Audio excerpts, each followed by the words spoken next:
Good morning to our very first podcast. And while I'm sipping my morning iced coffee,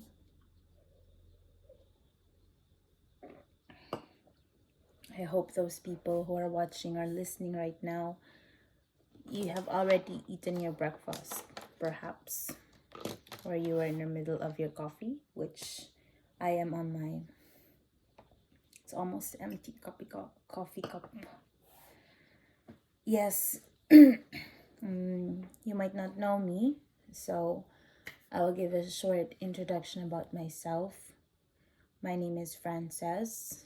I am a Filipino, so mostly our conversation in the podcast will be half Filipino, Bisaya specifically, and half English. So because I will be reading the Bible, everyday Bible, which I have been doing now for I don't know, the past 2 months probably. Yes, and I think as we go through our episodes in our podcast, perhaps I will reveal to you what got me into reading the Bible. I am not a Protestant, as most people would think that, Protestants are really keen on reading the Bible, but yes, I am Catholic from birth till death, a Catholic through and through. And now I can say that I'm a high school Catholic. Not yet that on fire. Yeah, I'm on fire now, but not yet that, not really all knowing, but has an in-depth knowledge of the Bible because I'm just starting. But I have not really read. I have learned Bible stories from my grandmother, who also taught me the rosary and every Catholic ways. So my grandmother is really the essential, the reason that bind me into Catholicism. Okay, she's still alive. She's 100 years old, still healthy. That is God's grace. So that is what we will do in our podcast. So I'm going to be reading a part of the Bible. And well, the Bible really has a translation, which they say that everyone can translate, but it would be really confusing. Confusing na kung every one of us will translate the Bible. Better yet, if you go to a Bible study, or if you're a Christian, you listen to your pastor's sermon, or if you're Catholic, you go to Mass, and you will know the interpretation of the Bible. Because contrary to what most Protestants believe, that Catholics don't read Bible, that is not true. So Catholics, you also have Bible study, and in every Mass that we have the liturgy. So like this.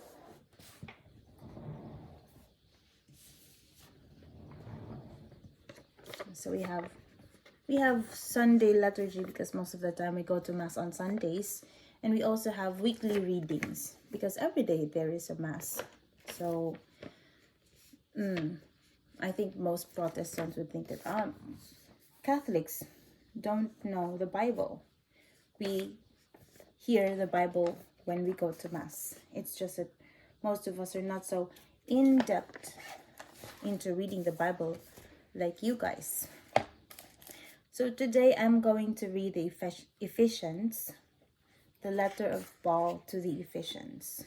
So unfortunately here in Japan, when I bought the Bible, it's not a Catholic Bible, rather it's what's this Bible? English Standard Version. I didn't know before that there are many kinds of Bible. If I have known, I would have chosen the Catholic one, which is the what do you call that? D something. Catholic Bible. I don't really know the difference between those things, but all I know is that the Catholic version is the NRSV, or the New Revised Standard Version. There's like a Latin word for that. Yes. And the difference between a Catholic Bible and the Protestant Bible is that the Catholic Bible, if I'm not mistaken, has 73 books. Let me check. Catholic Bible.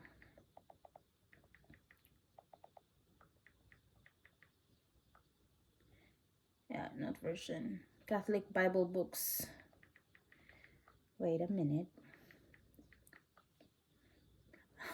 Why online? Catholic Bible books, we have how many? Yeah, we have extra 7 books. So that makes it, it's not written here, 73. Yeah, I'm right. Yes. So a Catholic Bible contains 73 books, and the Protestant Bible contains 66 books. So with the Catholic Bible, we include, what are some of the books that we include? Here we have Baruch, Judith 1 and 2, Maccabees, Sirach, Tobit, and Wisdom, which is not found in Protestant version. So that means I don't have that book here. But anyway, so when I get, I will try to order, a Catholic Bible, and perhaps I can give this one away. But yeah, I have pretty much read some. So yes, I will read to you Ephesians 2. By grace through faith.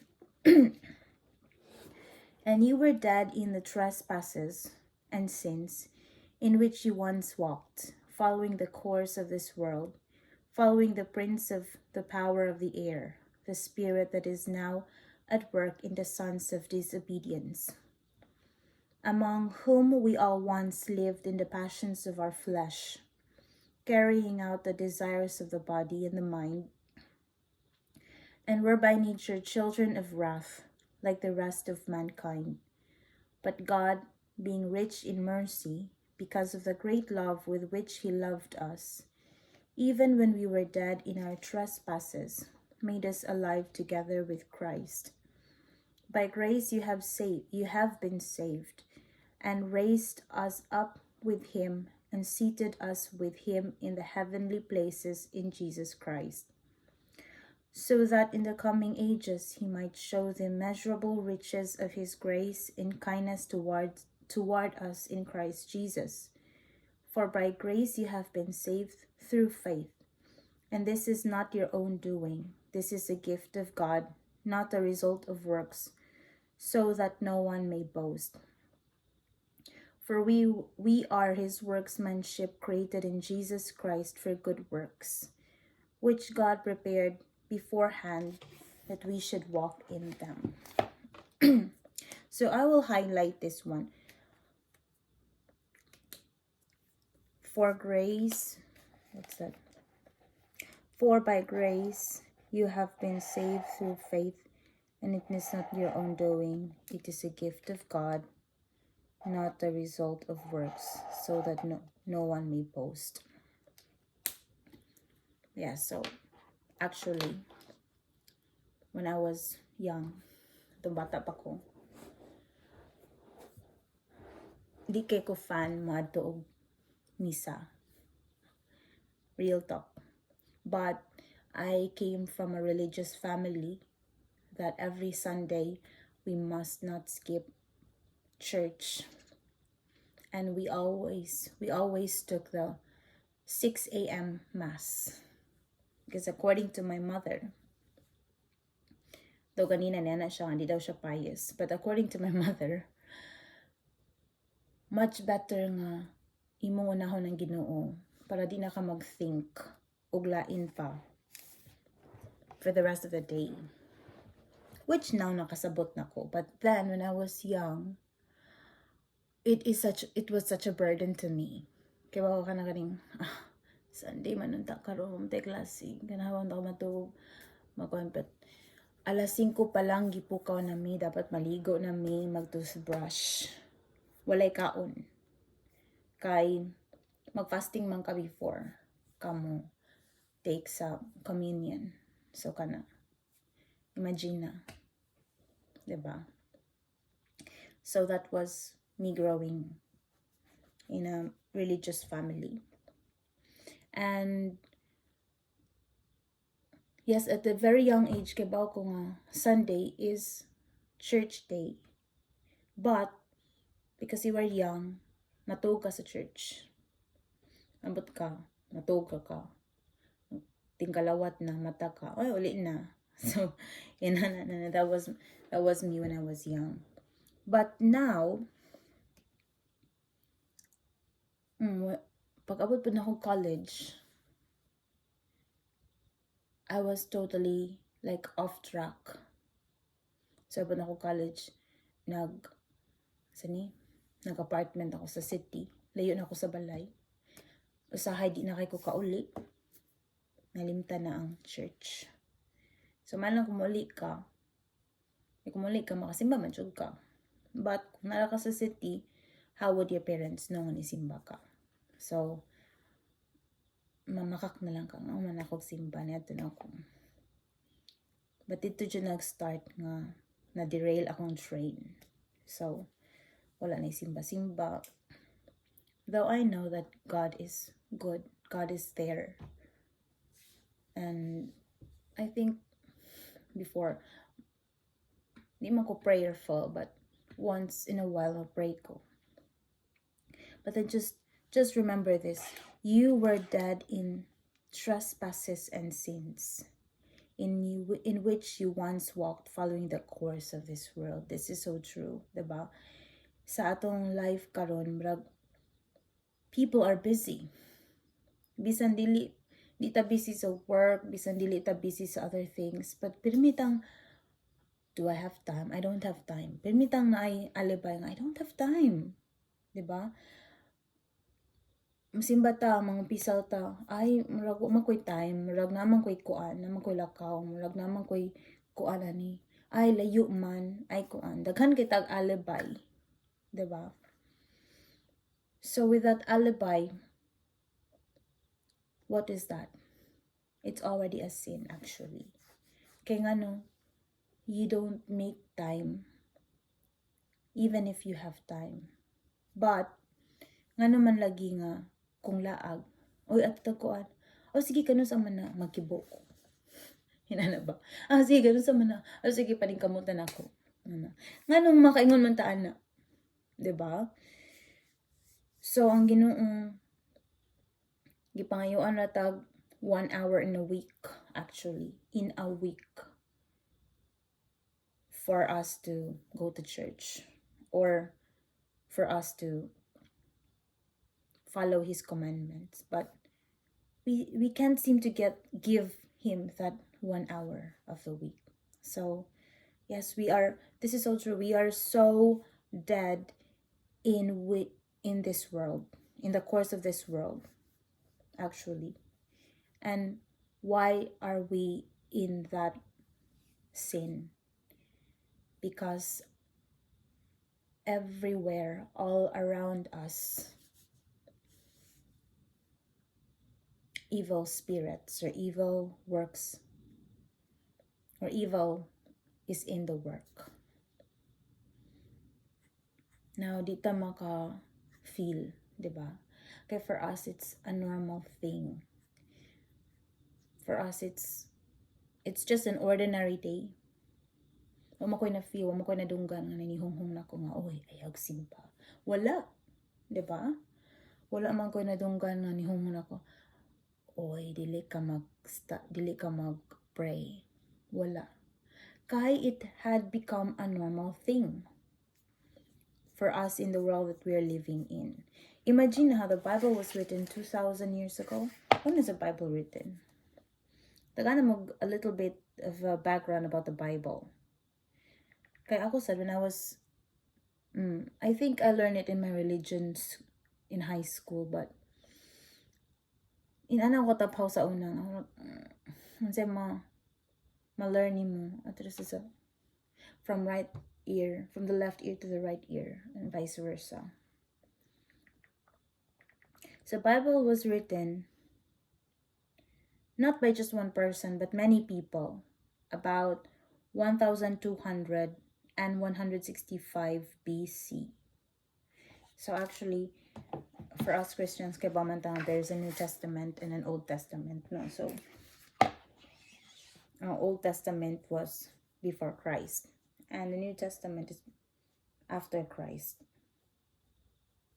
So daghang mga authors sa Bible actually. It's not just one.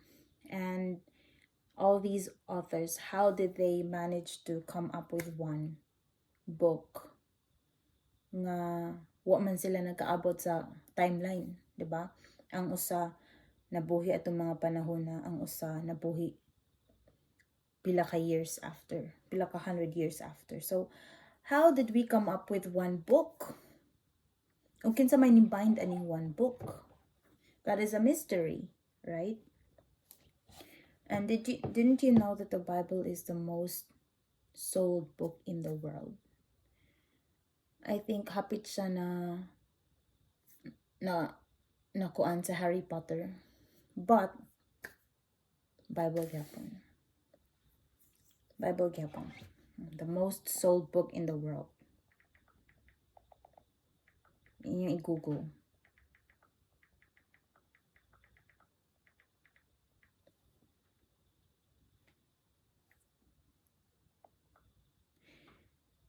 Of all time. Dili of 2023 ha. Of all time. And 2023 wrong, of course. So yes, it's true. The Bible. The books are listed according to the highest sales estimate as reported in the reliable and independent sources. According to Guinness World Records, as of 1995, the Bible is the best sold book of all time, with an estimated 5 billion copies sold and distributed. So Bible 5 billion, Quran 3 billion. Asa man ang kuan ba?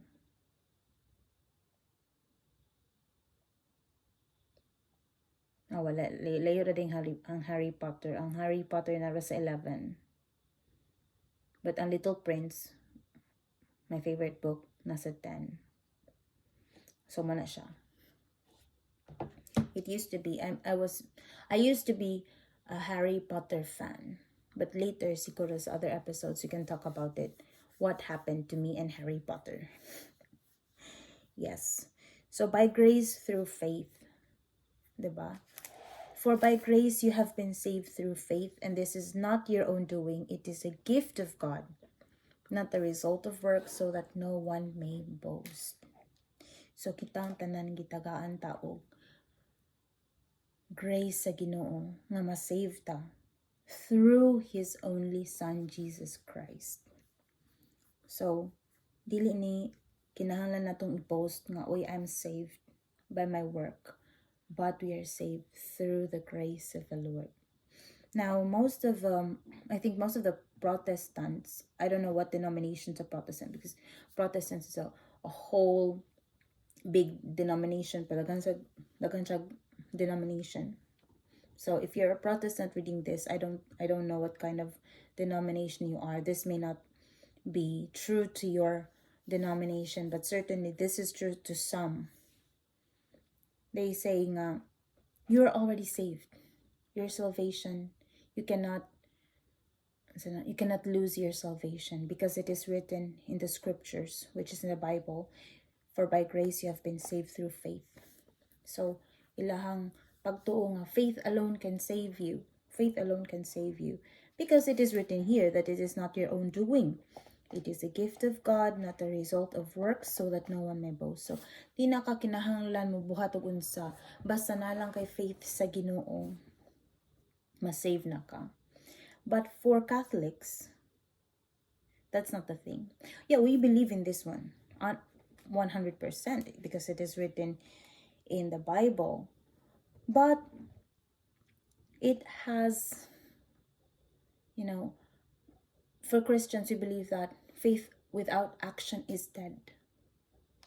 Diba? So, ang amo ang belief nga kung naa kay pagtuo, naasad kay action, nasad kay buhaton. Kay, nga di pa kay kumayo sa mga verses.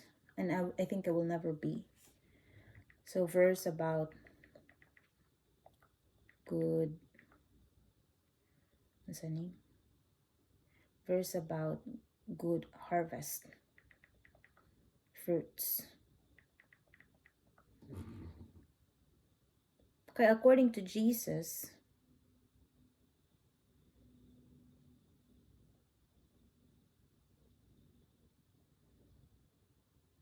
hindi kay kumayon. Di ba na namang, of course, pag-upag, don't take it against me.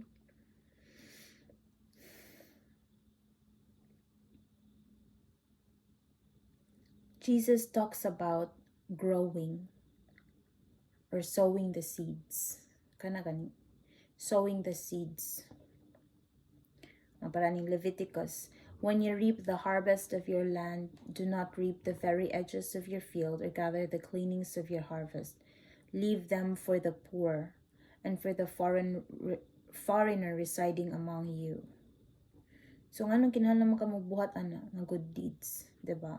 If your faith alone can save you.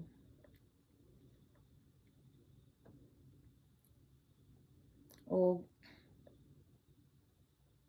no nangita ko atong katuningon si Lord nga i-cut ang tree sa dili mo bear og good fruit.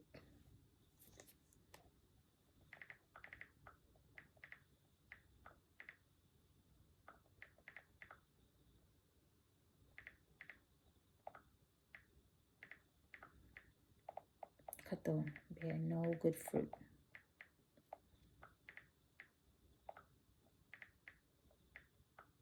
Good fruit. Okay, so Matthew 7 verses 19.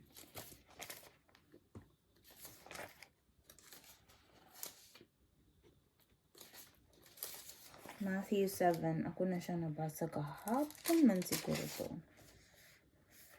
Matthew 7.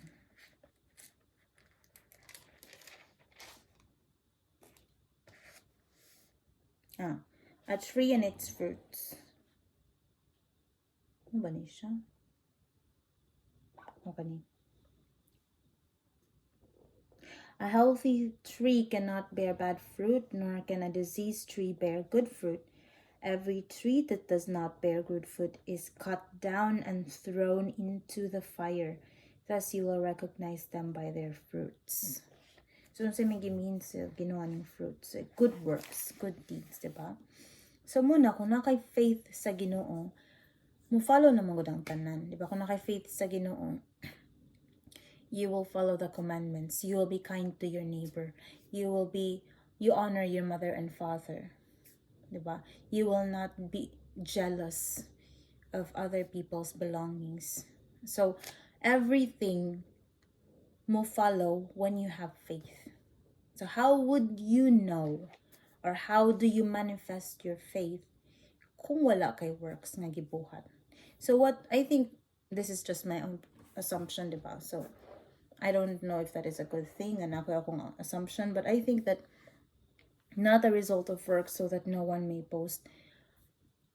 The God, Lord our God, nihatag siya nato tanan og grace nga ikaw makaila ka sa Ginoo, makaila ka sa yahang works and deeds and how He gave you that grace at everything you own. Would you believe in Him or not? Diba? So, na ibang tao, di magid tanan tao ma-save with all honesty. Kaya na magid tanan, na magibang tao nga resistant nga mana sila nga I don't believe in God. Diba? I believe more in science. I will believe in God if there is a proof. Mauna ilang stand. So, muna, bisan pag itagaan ta grace sa Ginoo, nandiyo mga tao nga ma-resist. Kay either wala nila na-resist ang temptation sa evil, or mismo silang self, proud. Nga nang makayong ko nga proud. Kay, proud ka, kay abi ni mo nga, tanan ni mo nga gibuhat, or tanan nga naani mo, it came from you. Actually, it's not. Everything that you have, everything that you own, everything that you are, comes from the grace of the Lord. In the first place, di ka mataw kung wala ka niya gibuhat. Diba? So, most na nga, honor your mother and father kay silang procreators nimo. So, kung gamay lang nga sala sa ginikanan, or gamay lang nga misunderstanding ninyo sa imuhang ginikanan, you would take it against them na dayon. Especially to your mother. Well, I'm not like saying wala sa pagkakakay.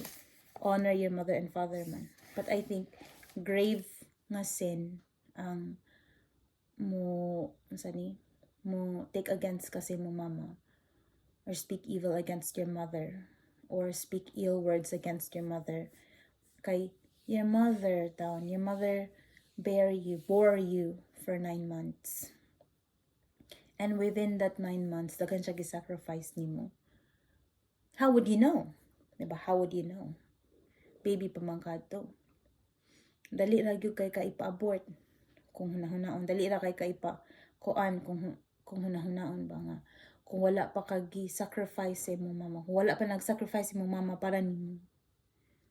And it is sad to hear nga kanang mo judge or mo condemn sa ilahang parents.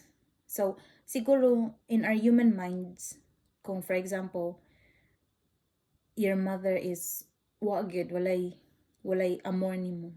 Let's say, gibiyaan ka, may pa nga, makaingon ka, let's say, worst case possible nga, may pa, gipa-abort na lang ko sa mama, inana.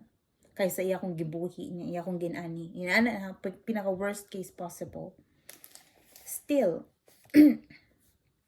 you have no right to speak ill words to your mom. And siguro, human as we are, we feel hatred, we feel resentment towards the people that hurt us. But in the end, kinsa man ang magdaan ng baggage, kinsa man ang magdaan ng extra kanang bugat. Diba? Ikaw, you yourself. Siguro sa pinaka-tao nga pinaka-worst na gibuhat sa imo, the best thing that you can do, or the best gift that you can do, is to forgive. Why?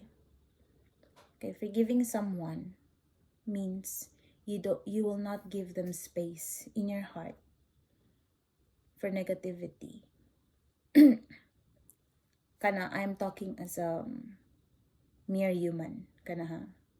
So, mere human, let's say mere human tao, atong spiritual conscience. So, mere human nga storya lang, bisa mo sa pag-worst nga gibuhat sa tao ani, kung makapasaylo ka, this means you set this person free from you. Wala na siya peace nga naani mo. Think about that. Diba? Maglagod ka niya. Meaning, napa siya gamay nga peace nga naani mo. Ganahan ka na. Maglakaw-lakaw ka sa dana. Makita ka sa tao nga naglagot, nga imong gikalagutan. Maglagot mo po ka. So, meaning, naani siya sa imong heart. Na siya sa imong heart. So, ang nasa imong heart doesn't mean imong love. Nasa imong heart, it means imo man siyang hate. So, na siya sa imong heart. the piece of him or her is in you and you're carrying it. So ganahan di ka na, diba? You would not want that. And spiritual being, if from the viewpoint of spiritual being, kay kitang tanan makasasala man, diba? So kitang tanan na ay trespasses, na ay unsa ganina I'm thinking of a word. Basta mo na siya. Diba? Niyagit lang tanan bisan unsa pa kadako imong sala sa Ginoo. Kung mangayo kag pasaylo, kung magrepent ka, ang Ginoo is full of mercy. God is sige, word nga akong gipangita eh. God's mercy is unlimited. Kung sa kuan pa ni, kung sa Japanese pa ni, di lang mihoday man ako mag-think. Tabi hoday. So, unlimited. Basta mga ilang kagpasaylo, magrepent ka, ug maningkamot ka nga, di na ka mabalik aning sala. So, muna. So, kung ang Ginoo nakapasayloan na sa itong mga sala, how much more kita sa uban, diba? Yung mga na-argument nga, alam, kung ikaw na ngayon makagpasaylo sa Ginoo, nagrepent man ka, so pasayloon ka niya. What if ang person nga naka-hurt nimo, wala na ngayon pasaylo, wala nagrepent, and buhaton niya sa uban. So that is why the Lord God allows man to have its laws, diba? So, anong naman tayo law of the land? Kaya na may instances, human as we all are, nga, dili ta makapangayon sa atong sala, or wala tayo repentance towards our wrongdoings to other people. But nga naman gyapon nga mo forgive ka spiritually. Kaya that is what the Lord taught us. Diba nga? Love your enemy. That is perhaps the most difficult thing. But difficult lang na kung imong hunaw-naon ang human love. Diba? Human love is, kung love ni mong tao, you'll be kind to them, you'll be good to them, kind to them. Yes, the same thing. Or kanang imo silang i-serve, imo silang tagaan unsa ilang kinahanglan, diba? No. Love your neighbor means look out for them. So not the sense of eros love or other things, but looking out for them or forgiving them for their wrongdoings, even if wala sila nangayo o pasaylo nimo. So going back from our human nature, nga kanang kung maglagot ta, we have a piece of them in our heart. And we don't want that for sure. Me, I don't want that for sure. Nga ako, gibuhatan ko niya inanin ana, let's say, nanabi siya og something nako nga dili tinuod, gipanabi niya sa mga tao, hindi na mga tao, lahi ilang pagtanaw nako and everything. So kung di na tinuod, di ko mo bother, I won't bother myself. Kaya di man tinuod, diba? I won't bother explaining to other people also, kay why would I explain to you? Sometimes, no matter how we explain to people this and that and this and that, balik-balik, nana sila ilahang presumption, diba? Nana sila sa ilang head mauni-maunay na itabo. So, good for people na ma-change ilang mind about you when you tell them your side, diba? So, nana nila, kaya nakadungong sila sa other side, nakadungong sila sa imo side, nana nila kung kinsa ang side ilahang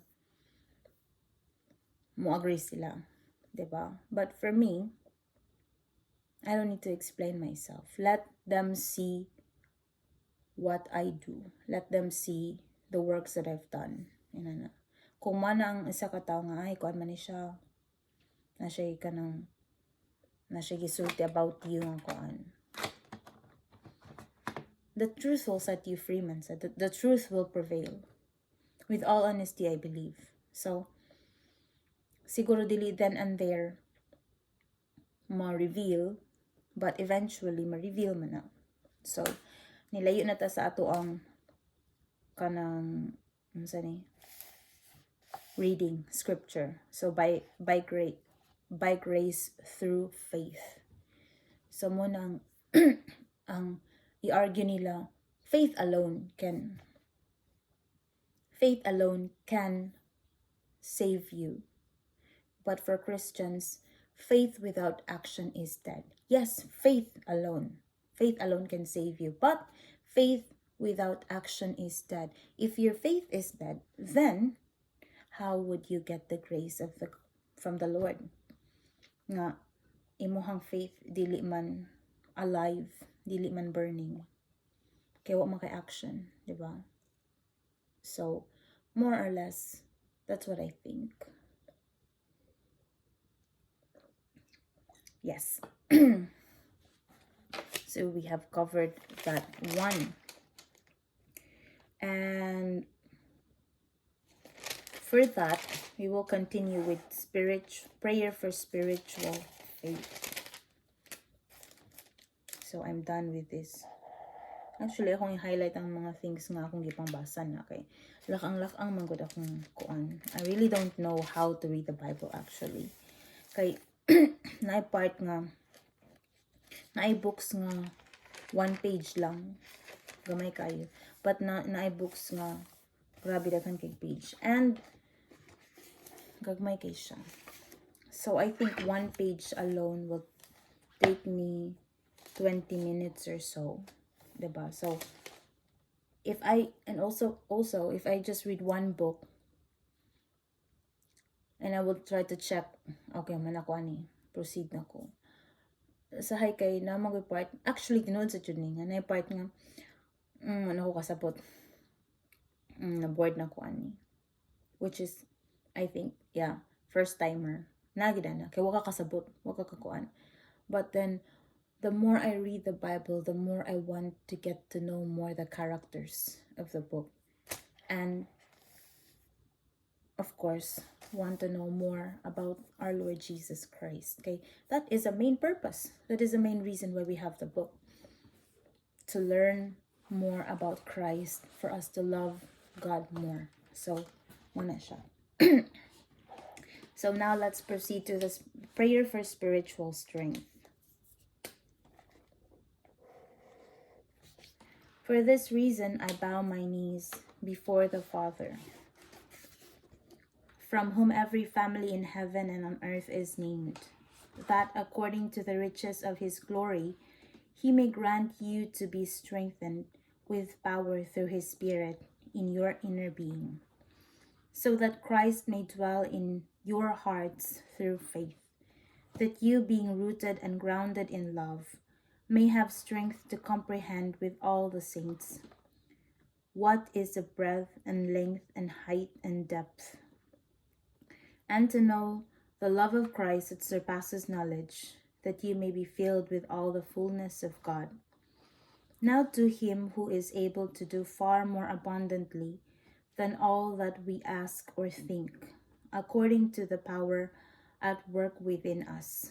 To him be glory in the church and in Jesus Christ through all generations, forever and ever. Amen.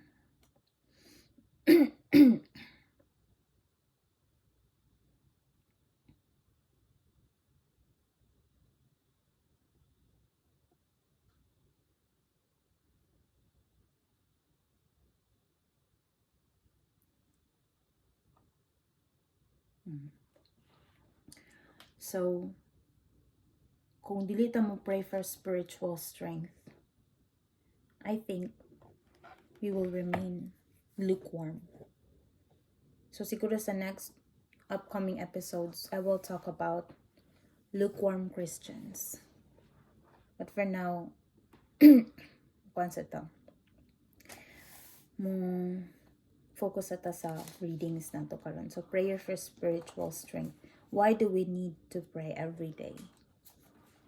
So it doesn't mean nga if you have a spiritual strength today, you will have it tomorrow. No. Because as what we have read a while ago, according to chapter 2, in which you once walked following the course of this world, you were dead in the trespasses and in sin. So the work of evil is everywhere. Karon, mayagi kang basa sa Bible. The next day, And I believe, the more ka ganahan mo paduol sa Ginoo, the more ang temptation, the more ang evil spirit mo hung-hungin mga hoy. Diba? Just imagine, ang tao nga walay Ginoo, let's say, ato na siya sa club, inom, sex, drugs. Anong kinahanglan pa man ang hunghungan sa yawa, diba? He is doing what the evil wants him to do. So there is no need. Why would I put my energy to that? Kung ako bekon, why would I put my energy? Nga iyan naman gibuhat ang akong gusto niyang buhaton. But here comes this pious person. Sikig ampo. Sikig basag Bible. Anhi ko din mo tutok. Kaya maka-penetrate gani ko kaysa. I will penetrate some more.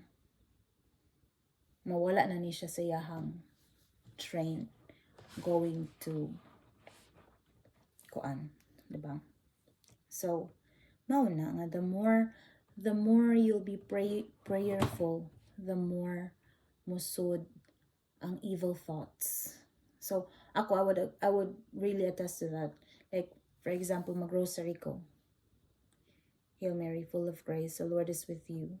Blessed are you among women, and blessed is the fruit of thy womb, Jesus. Ang akong mind, unsa kong lutuon karong ang kuan. Ini ko man ako ani, tanaw ko ani. Ang akong mind, bisan asa na lang mo wonder. Why? Because ako na nagkunghong ni mo, ang imong linabhan, nagwan ko atong atukaw. You're in the middle of a rosary. Diba? So, unsa man imong lutuon karon, unsa man ganan imong kanon karon, And when we think about that, dili man na siya, it's not a bad thing. Diba? Magko ka sa imong hayhayan, magluto ka. It's not a bad thing. It's not, what's that? It's not an evil thing to do. It's a normal thing to do in our daily life. Pero nga naman jud, in the middle of your rosary, nga naman jud musod man jud na siya. Because the evil wants you to stop.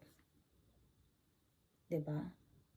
So, muna putsad na sa mga Protestant brothers and sisters who don't believe in the rosary.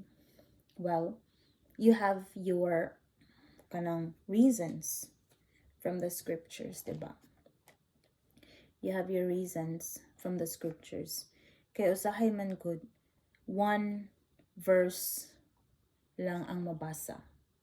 Or one scripture lang ang mabasa. Muna ang translation ana. So muna nga marag nakoy na basahan ana or na nadunggan sa YouTube nga we are not supposed to translate it ourselves. There should be some like guiding force or guiding like the church, like for me the Catholic Church nga ang meaning ana muna siya. Okay, if we put our own translation to it, daghan kaayo ma-misinterpret. Daghan kay tagma kuan unsa na ma-misinterpret if we ourselves translate the Bible. So, yes, speaking about spiritual strength, but I believe the rosary is one of my spiritual strength. Bata pa lang ko, dadaan jud ko sa akong lola mag-barangay kanang maato sa houses, from houses to houses every day, mag-grocery in one house. The following day ihatod dito sa lain nga house, so mag-grocery. And when I was young, actually di sad ko fan. Kaya of course bata biya ako, ganahan biya ako mag anime, diba? I was like 6, 7 until I think until elementary ko, until grade 6 siguro. Until 12 years old siguro ko. Nya akong lola kay ato nga mga time rag dili na siya kasugakod og atog balay sa individual nga mga balay. So ako na lang ug akong gagaw. Nya eventually nag high school ko, nag college ko. So nawa na jud. So murag na lang jud siya sa clan na mo. Until eventually nawa sa clan. Diba? So for the reason nga ang mga tao na busy, ang mga tao na new life, nanay ka na, new life, nanay each kuan, busy na sila hang whatever they're doing. So I think kana kaya walay continuation, kay siguro ang nag-lead kuan sad kanang weak sad ba sa 12 years old unsa may ganahan nimo ba, magtanaw og anime or magrosaryo. Yung magrosaryo may adto mga 5 to 6 man siguro, 5 to 6 kay kung 7 gabi na kaayo, so 5 to 6 na niya anang panahon na kanang 5 to 6 na ginidaghang anime ana sa Channel 7. But di mo ko tigtanaw sa Channel 7. Asa ito ko tigtanaw ito eh. Basta ana nga mga panahon na either before sa news, which is 6 o'clock man to news siguro, 6 o'clock to 7 ang ana. So daghang anime, daghang makitaan sa TV, and ako pala TV. So muna nga marag sahay ko sa una god kay mag-come up ako og alibay nga lalabad akong gilantan ko na. But syempre kung every time ka mag-alibay, di na gyud katuhuan. So mga once a week siguro ko na alibay. But even so, pugson man jud ko sa kung nalali ko ita. Sige. So I believe ato nga ningkuyog ko but wala sa akong heart kana gani.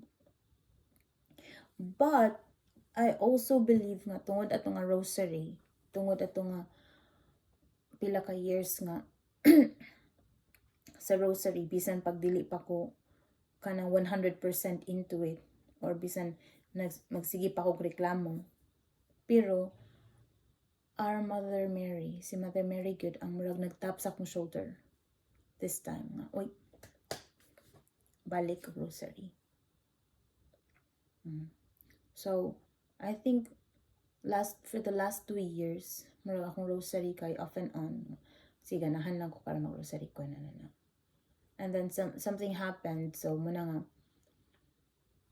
I devote myself every day, rosary every day.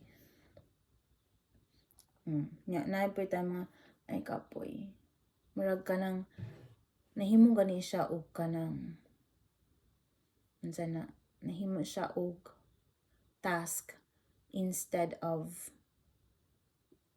ganahan ka kana ganana. So ako di sa ko proud ana ngay nana kay nagi times nga murag kanang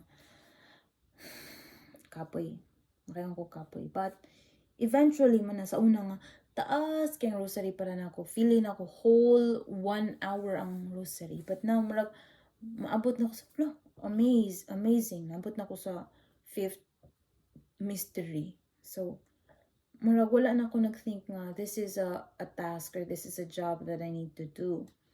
Murag na feelan ako nga this is something I want to do. So muna, for spiritual strength, one of my spiritual strength is the rosary, actually. So muna, I think for Protestants, you may say, rosary, that is idolatry. You are worshiping Mary. Actually, no. So kani dili na ako from me. Ako ra sad ning nakuha sa YouTube from Catholic YouTubers I watch nga the rosary or devotion to Mary is not worshiping her. Just think about it, diba? If you want to know Jesus Christ, let's say atong ikuan sa situation nga kita tanan makasabot. Let's say nakiganahan nga tao kani nga, let's say ganahan kaniya nga bayhana or lakiha.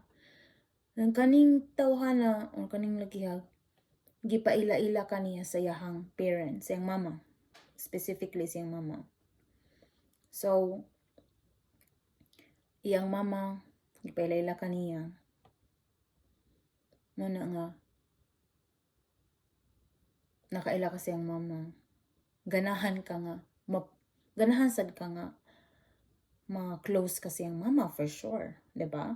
Especially for girls nga wala yung mama kay buutan kay ang mama niya kuan niya love kay mina ko yung anak, so malove po nimo yung mama, diba? Lain sad kayo yung anak lang mong ganahan yung okay pailala ka, okay sige bye, diba? So it doesn't mean nga once gipaila-ila na ka sa mama malasan na imong love sa anak, sa mama na lang ka mo love. It doesn't work that way, right? Diba? It doesn't work that way nga di na nimo love ang anak ato na lang ka sa mama which is weird, diba? Unless lain na, diba? So that is what I think Mother Mary is. So she is a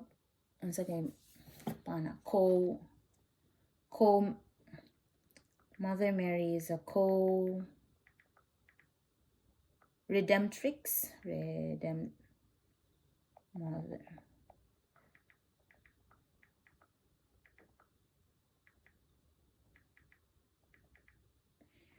Amazing, makayong ko when I was in high school.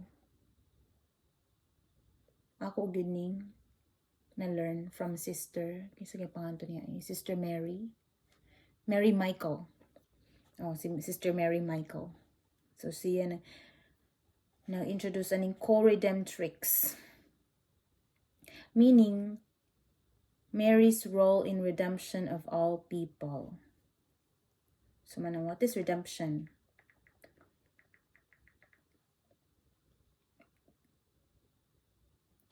So the action of save or being saved from sin, or the action of regaining or gaining possession of something in exchange for payment or clearing a debt. Manang redemption. So mana din ang mga Protestants nga, I'm not against Protestants, honestly. I think they are there for a reason. Kay Roman Catholic is not a perfect religion, but it is a religion founded by Jesus Christ. So, muna I'll be Catholic through and through. But I think the Protestants, Catholic is founded by Jesus Christ, powered by the Holy Spirit, but run by people, human. And to err is human, to forgive is divine. According to Shakespeare man siguro na. Sinasal lang tamabot, no? Yes, it is according to, it is an idiom di ay. According to Alexander Pope.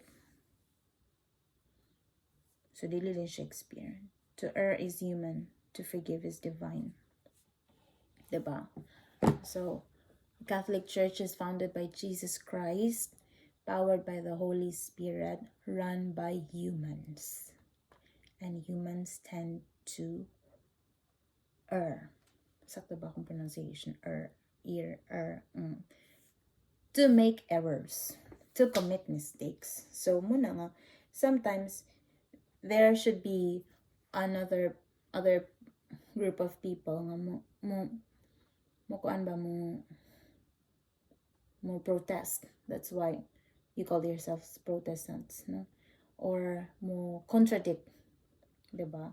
But I think all the teachings of the Catholic Church Mana mga, it's not really scriptural. It's idolatry. It's sometimes to the point it's a cult. I think that's wrong. Because the mother of God, kinsa man ang Ginoo mosugot madiay nga iyahang inahan nga siya Ginoo siya perfect and all, iyang inahan mababad og sin, di ba? I don't think so. It's not scriptural, but according to not everything is found in the scriptural. Sola scriptura, as what they say. So some Protestant believes in that. Everything that we should believe should be based from the scripture, which I don't think so. Okay, it is also said nga from the traditions. Okay, na diri. Don't worry. Asa niya ha? Ako nag-highlight. Kaya ako sa nakitaan sa line ng YouTuber.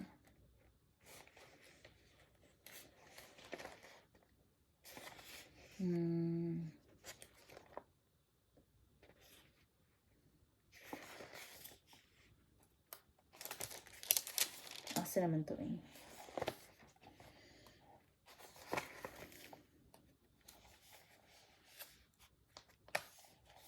It will take me time.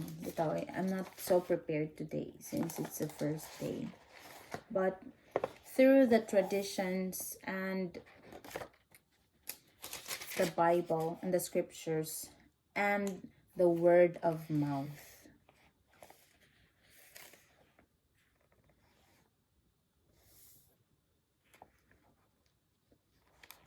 dili man to ko on. I think letters Paul to the Corinthians.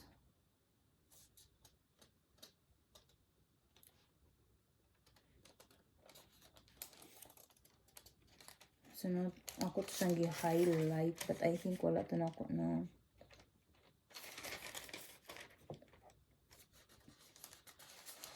Wala to siya na ako na butahan o kuan.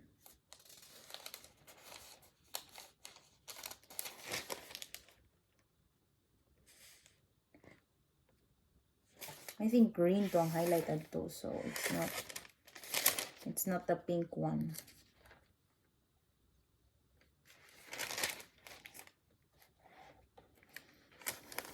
But it talks about the tradition, manggod.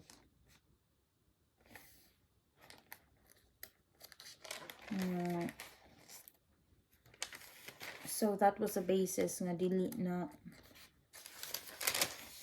sola scriptura is not the way to go. It's not only the scripture, but it's also the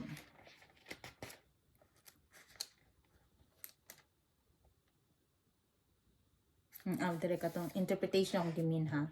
And we have the prophetic word more fully confirmed, to which you will do to pay attention, knowing this first of all, that no prophecy of scripture comes from someone's own interpretation. So dili ni from other people's interpretation, but this is from the Holy Spirit.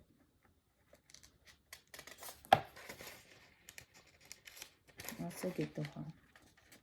Wala na ako nakita. Ako na ikon. So, what scripture in the Bible rebukes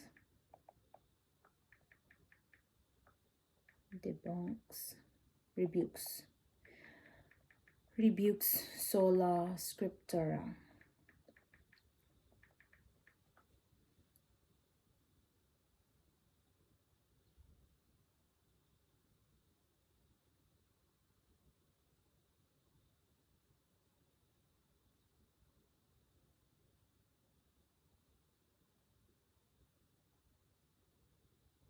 Puro man na diri.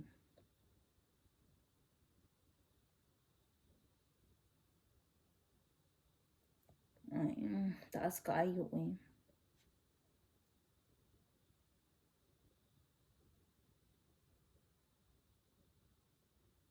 So, namagod say times nga kuan na yung kanang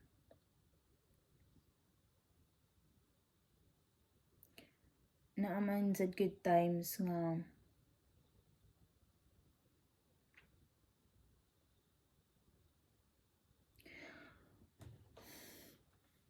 sa atong tan-aw contradicting, 'di ba? Bago pa ito ning nga kuan. Nilahin na sa dili ni contradict. So, muna ang mga Bible scholars kay bawa na, but me, not a Bible scholar, cannot explain.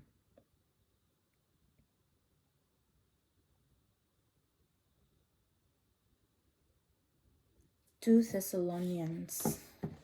Ako man gitong gi-highlight eh. 2 Thessalonians.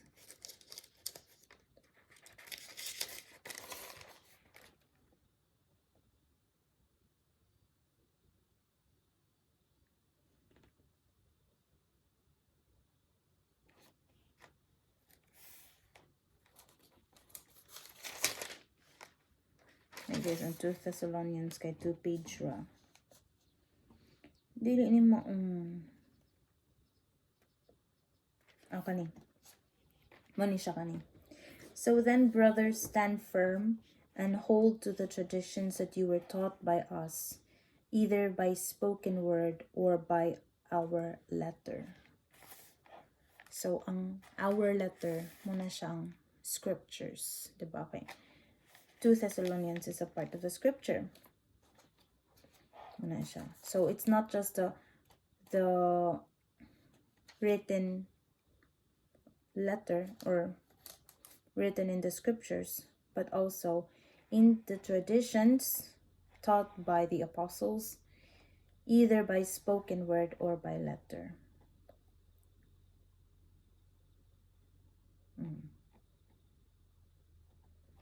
So, this is one of the scriptures, or the things na nag-disprove sa sola scriptura. But, nasad ko yung nakit-an diri nga, ni? Biblical defense of sola scriptura. But sola scriptura is for some other day. Okay, we have already 1 hour. And I think that is enough.